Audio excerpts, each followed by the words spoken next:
Au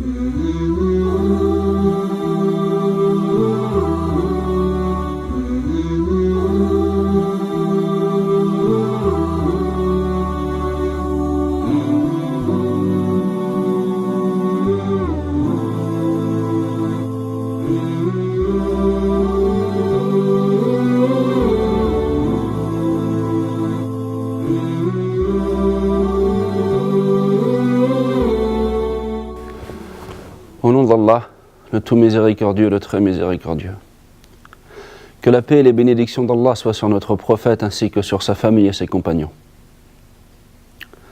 Assalamu alaikum wa rahmatullahi wa barakatuh. Bienvenue à vous, chers téléspectateurs, dans ce cours qui portera une nouvelle fois sur des choses essentielles de notre religion liées à la croyance islamique.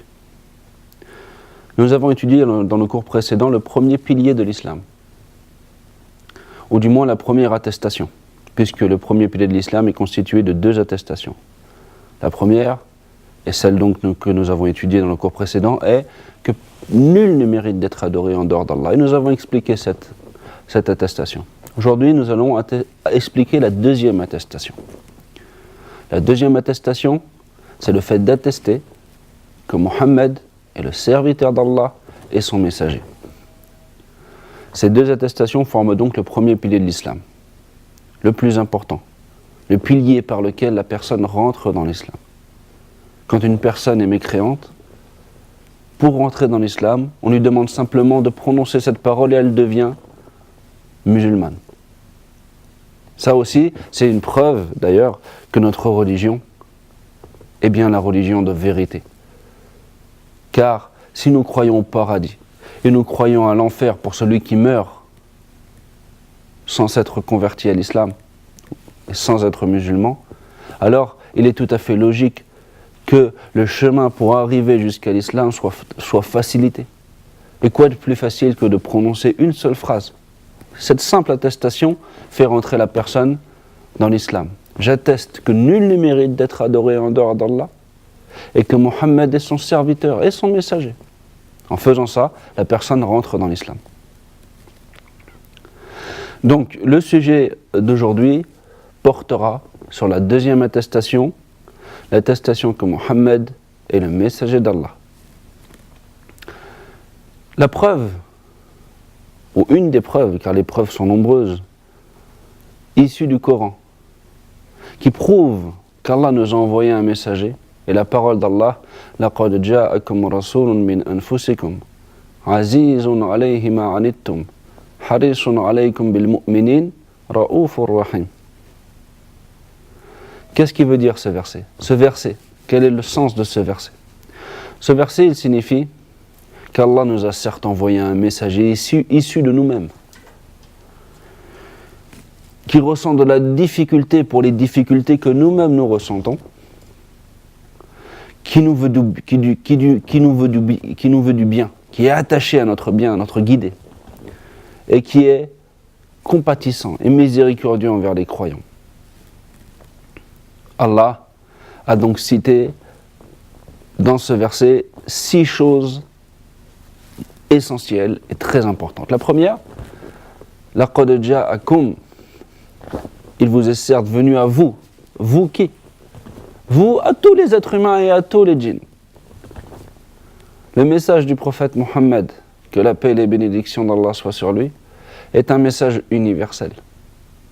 Ce n'est pas un message qui se limite à un peuple, comme le message des prophètes juifs qui était limité au peuple juif, comme le message de Salih qui était limité au peuple de Thamoud, comme le message de Hud qui était limité au peuple de Had. Avant le prophète Mohammed, que la paix et les bénédictions d'Allah soient sur lui, chaque prophète était envoyé chaque messager était envoyé vers son peuple, uniquement. Il n'avait que pour mission de transmettre à son peuple et non pas aux gens de la terre entière. C'est d'ailleurs cette chose-là que le prophète Mohammed, que la paix et les bénédictions d'Allah soient sur lui, a dit dans un hadith. Lorsqu'il nous a évoqué les choses par lesquelles, ou ces caractéristiques qui le spécifiait vis-à-vis des autres prophètes, il a cité une chose qui est spécifique à son message. C'est-à-dire que nul autre prophète est décrit par cette description. Quelle est cette description ? Le fait que son message à lui est universel. C'est pour tous les hommes, tous les peuples, de toutes les époques à partir du moment où il a été envoyé. Contrairement, par exemple, comme on l'a dit, à Saleh qui a été envoyé à Thamoud, à Noé, Nuh, qui a été envoyé à son peuple, aux prophètes juifs qui ont été envoyés au peuple juif. Lui, le prophète Mohammed, a été envoyé vers tous les hommes et tous les êtres humains. Il convient donc, pour chaque être humain qui veut entrer au paradis, qui après la mort veut entrer au paradis et veut éviter le châtiment de l'enfer, de suivre le prophète Mohammed, que la paix et les bénédictions d'Allah soient sur lui. Le seul chemin qui mène au paradis. Tous les autres chemins ont été fermés. Il n'y en a qu'un seul. C'est le chemin de ce prophète, qui nous a expliqué la façon dont il fallait adorer Allah. Celui qui suit son chemin ira au paradis. Celui qui le refuse ira en enfer. C'est pour ça qu'il est si important de connaître cette attestation. Et aussi de connaître qui est le messager, pour pouvoir bien le suivre. Mais ça, nous allons en parler un petit peu plus tard, dans des cours prochains. En tous les cas, il est important de comprendre que son message est universel. D'ailleurs, le prophète Mohammed, que la paix et les bénédictions d'Allah soient sur lui, a dit que chaque chrétien, chaque juif, qui entendra parler du prophète Mohammed, sallallahu alayhi wa sallam, que la paix et les bénédictions d'Allah soient sur lui, mais qui ne le suivra pas, ira en enfer. La deuxième description, ou la deuxième chose importante qui est citée dans ce verset, c'est le fait que ce messager, qu'Allah nous a envoyé, est un messager issu de nous-mêmes. C'est un être humain. Ce n'est pas un ange, ce n'est pas une créature qu'on ne pourrait pas comprendre. C'est une créature qui est issue de nous-mêmes, un être humain que nous comprenons. Un être humain dont nous comprenons les paroles, dont nous comprenons le langage, que nous pouvons concevoir. Si Allah avait envoyé un ange sous sa forme naturelle, comment aurions-nous pu accepter et comprendre ce message? Donc c'est une grande ni'ma, c'est un grand bienfait que de nous avoir envoyé un messager issu de notre espèce. Et ce bienfait est encore plus grand concernant les Arabes, puisque le messager était arabe et parmi eux, et concernant même Quraysh, puisque le messager était issu de leur tribu, et ils le connaissaient, et ils savaient exactement quelles étaient ses descriptions, et par conséquent, ils savaient exactement que ce messager ne pouvait être un menteur, et était forcément véridique. Ils l'avaient d'ailleurs reconnu. Les gens de la Mecque savaient que le messager Mohammed était une personne véridique. Ils le prénommaient déjà avant l'islam. Ils lui disaient que c'était Al-Amin, c'était celui qui était digne de confiance. Et dans des versets du Coran, Allah nous a expliqué qu'en fait les mécréants, ils ne disent pas que le prophète Mohammed, dans son message à la ilaha illallah, est un menteur. Mais c'est plutôt la vérité, le message qu'il porte, qu'il déteste. Et c'est pour ça qu'ils le refusent. Non pas parce qu'ils le traitent de menteur. Enfin, le résumé, c'est que c'est un énorme bienfait d'avoir reçu un messager de notre espèce. Ça, c'est la deuxième chose essentielle citée dans ce verset. La troisième, c'est que ce messager il ressent des difficultés pour les difficultés que nous-mêmes ressentons. Il se peut en effet que certaines personnes qui appellent à l'islam soient dures ou se comportent d'une manière qui est dure. Ça ne convient pas.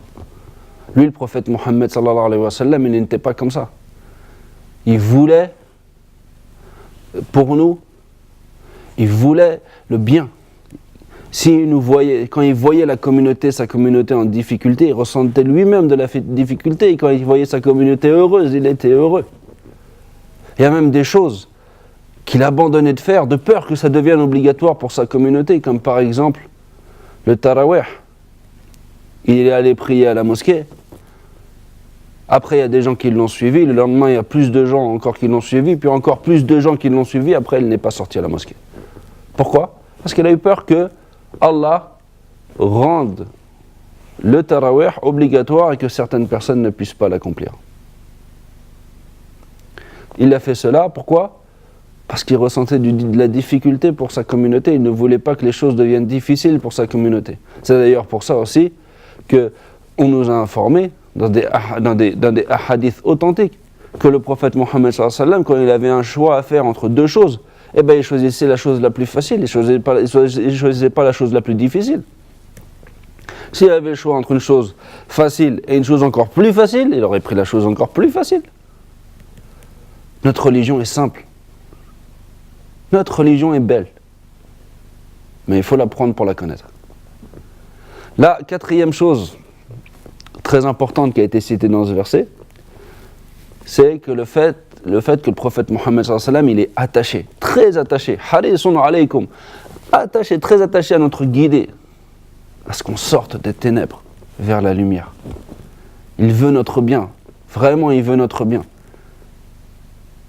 Sa communauté était quelque chose de très important pour lui. Il voulait le bien pour sa communauté. Il voulait que sa communauté, les gens de sa communauté soient des gens bien guidés, qui entrent au paradis. Il voulait le paradis pour les gens. Il voulait pas que les gens aillent en enfer. Il voulait le paradis. Et même avec des gens qui étaient des ennemis de l'islam, il ne voulait pas le mal pour ces gens-là. Il espérait le bien pour ces gens-là. Le bien, il espérait que les gens se repentent, que les gens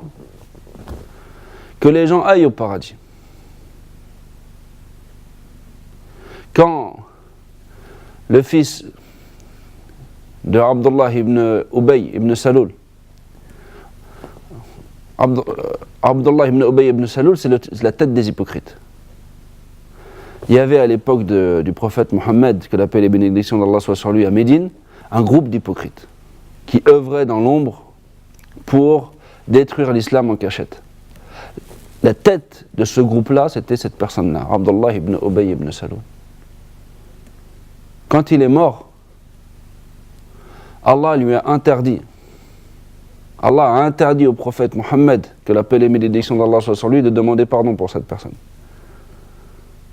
Son fils, à cette personne, à la tête des hypocrites, est venu voir le prophète Mohammed, que la paix et les bénédictions d'Allah soient sur lui, lui a dit: donne-moi ton qamis. Ton qamis, ça c'est un qamis que je porte.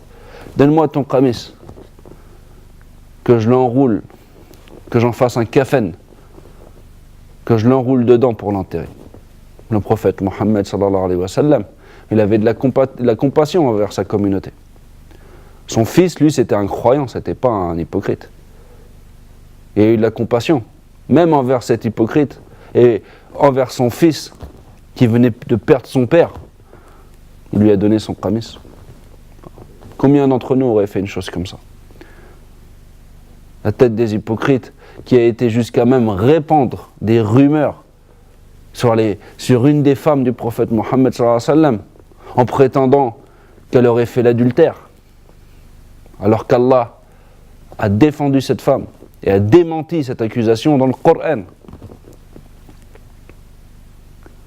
Il a été jusque-là, jusqu'à attaquer la famille du prophète Mohammed sallallahu alayhi wa sallam, mais pourtant, le prophète Mohammed sallallahu alayhi wa sallam était compatissant envers le fils de cette personne, la tête des hypocrites. Il lui a donné son qamis pour qu'il enroule le corps de son père mort pour l'enterrer.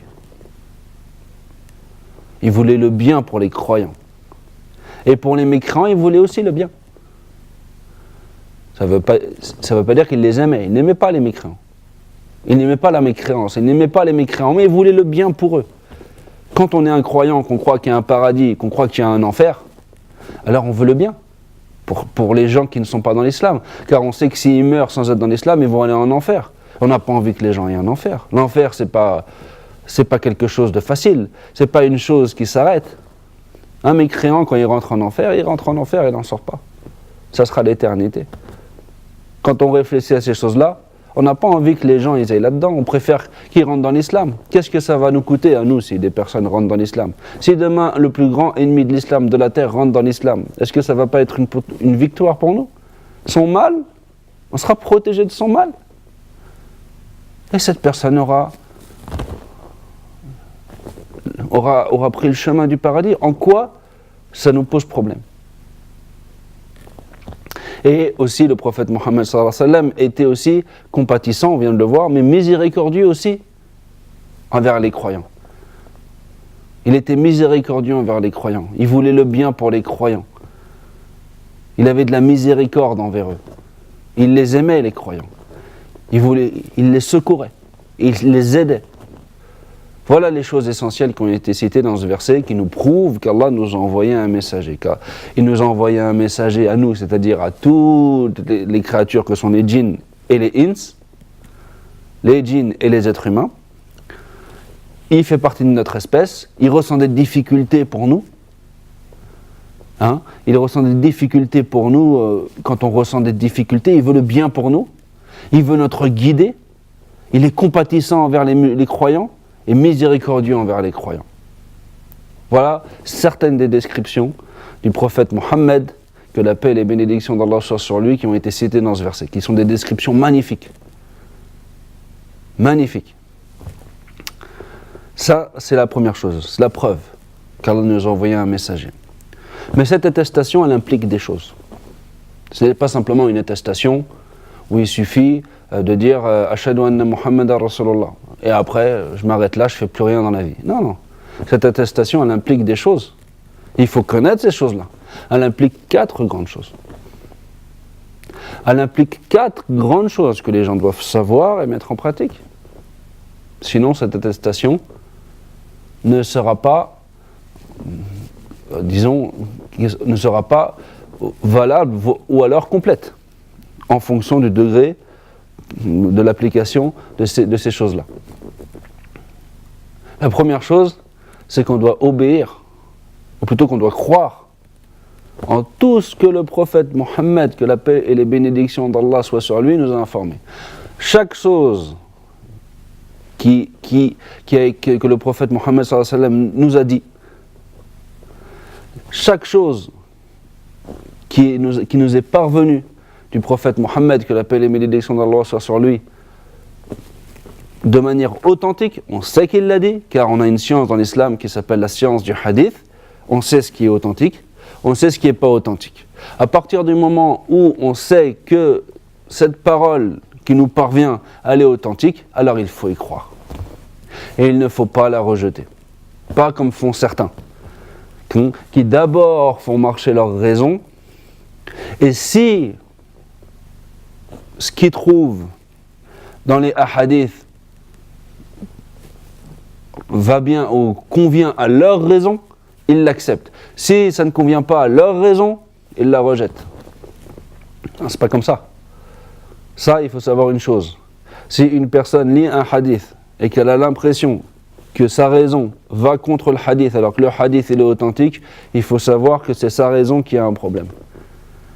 Mais si vraiment la raison elle va contre ce hadith, c'est que le hadith il ne peut pas être authentique. C'est pas possible qu'un hadith authentique ait la raison, une raison saine, normale, une personne qui raisonne normalement, puisse aller à l'encontre d'un hadith authentique.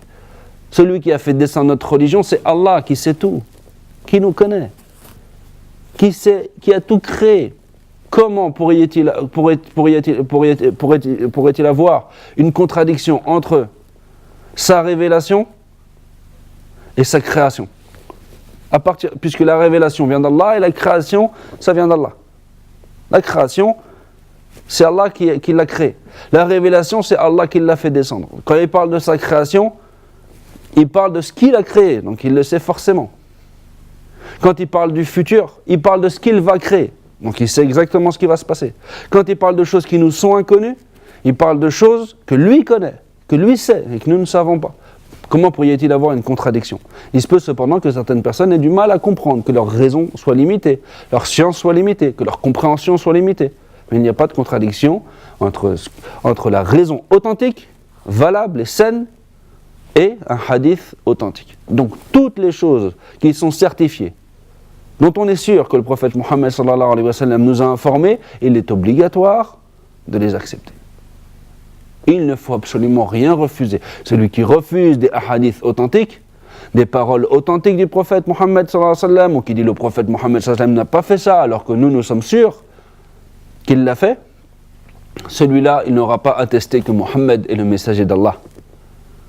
La deuxième chose que comporte ou qu'implique cette attestation, c'est le fait de devoir obéir au prophète Mohammed, que la paix et les bénédictions d'Allah soient sur lui. Tu crois en lui? Tu crois qu'il est le messager d'Allah? Tu crois qu'il est venu transmettre le message venant d'Allah? Tu crois qu'il y a un paradis? Tu crois qu'il y a un enfer? Tu crois qu'Allah t'a ordonné de lui obéir? Tu crois que ce messager est là pour t'expliquer comment adorer Allah? Alors tu dois lui obéir. Tu ne peux pas lui désobéir. Tu dois obéir à ses ordres. Il t'a ordonné de faire cette chose-là, tu dois le faire.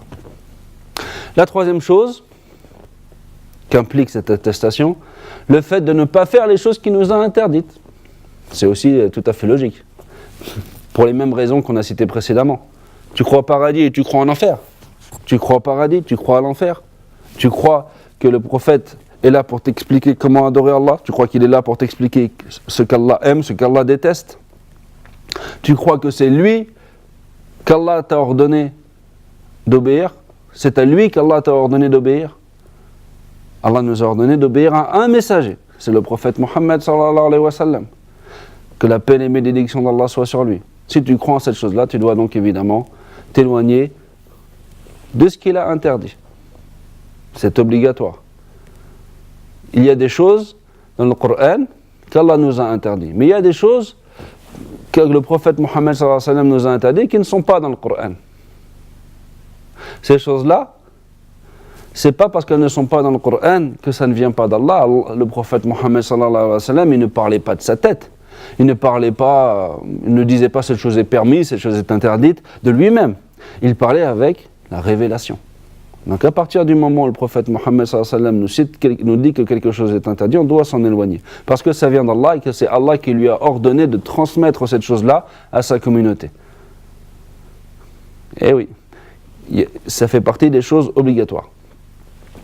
Ensuite, la quatrième chose qu'implique cette attestation, eh bien, c'est le fait de n'adorer Allah qu'avec la loi du prophète Mohammed sallallahu alayhi wa sallam.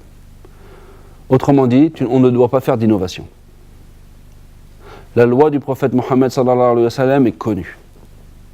Nous savons ce qu'est la loi du prophète Mohammed sallallahu alayhi wa sallam. Allah a protégé le Coran. Allah a protégé la Sunna. Allah a créé des savants à qui il a fait comprendre sa religion. La religion est aujourd'hui claire. La religion a des obligations. La religion, il y a des choses qui sont préférables à faire, des choses obligatoires, des choses interdites. Aujourd'hui, on n'a plus qu'une seule chose à faire, c'est suivre. Suivre. Innover, rajouter des choses dans la religion, enlever des choses dans la religion, ça c'est interdit. Si tu attestes que Mohammed est le messager d'Allah, alors tu dois forcément le suivre. Car si on avait pu inventer des choses de nous-mêmes, et si on pouvait nous-mêmes comprendre ce qu'Allah aime et déteste, Allah il n'aurait pas envoyé un messager, on n'aurait pas besoin d'un messager. On aurait directement fait ce qu'il fallait faire, mais en l'occurrence c'est pas possible. Comment on aurait pu savoir qu'il fallait faire 5 prières par jour, et le Dhuhr, l'Asr, et un jeûne pendant le mois de Ramadan, du Fajr jusqu'au Maghreb, on n'aurait pas pu savoir ces choses-là. La seule façon de le connaître ces choses-là, c'est par l'intermédiaire du messager.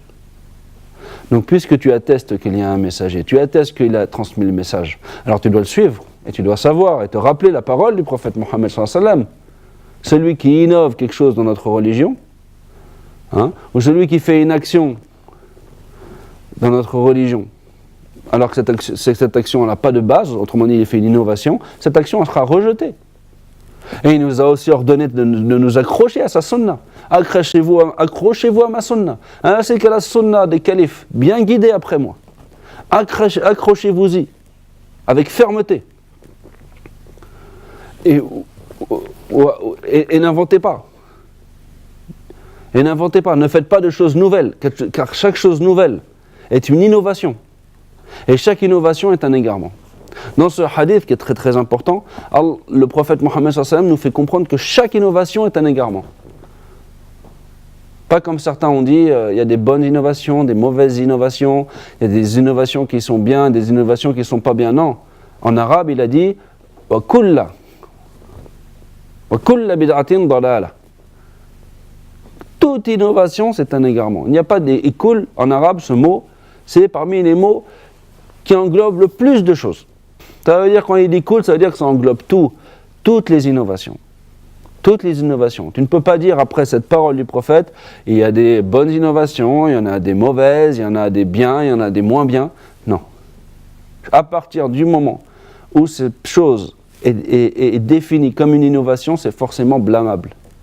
Donc on ne rajoute rien à la religion, on n'enlève rien à la religion, on ne rend pas des actes d'adoration différents, on fait comme le prophète. On parle d'adoration. On ne parle pas de choses de la vie, évidemment. C'est pas parce qu'il n'y avait pas de voiture à l'époque du prophète Mohammed que la paix et les bénédictions d'Allah soient sur lui qu'on ne peut pas utiliser une voiture aujourd'hui. Quand j'utilise ma voiture, ce n'est pas un acte d'adoration. Quand on dit pas d'innovation, ce n'est pas d'innovation dans la religion. On adore Allah comme le prophète Mohammed sallallahu alayhi wa sallam, que la paix et les bénédictions d'Allah soient sur lui. Voilà ce qui nous a été ordonné. Quand on veut adorer Allah, on l'adore comme le prophète. C'est ça que l'on doit faire. Donc, on a vu que l'attestation que le prophète Mohammed est le messager d'Allah implique 4 choses. Croire en toutes les choses dont il nous a informés. Deuxièmement, lui obéir. Troisièmement, ne pas faire les choses qu'il nous a interdites. Et quatrièmement, adorer Allah de la façon dont il nous l'a ordonné, c'est-à-dire de ne pas faire d'innovation, aucune. À partir du moment où cette personne fait ces 4 choses, eh bien son attestation que Mohammed est le messager d'Allah est vraiment une attestation, on va dire, en fonction du degré de l'application de la personne. Plus cette personne va être accrochée à ces 4 choses, alors plus cette attestation sera forte. Et plus la personne va s'éloigner de ces 4 choses, plus l'attestation sera faible. Voilà, je demande à Allah qu'il nous facilite l'apprentissage de sa religion et aussi la mise en pratique. Et je demande à Allah qu'il nous guide tous sur le droit chemin. Que la paix et les bénédictions d'Allah soient sur lui. Wassalamu alaikum wa rahmatullahi wa barakatuh.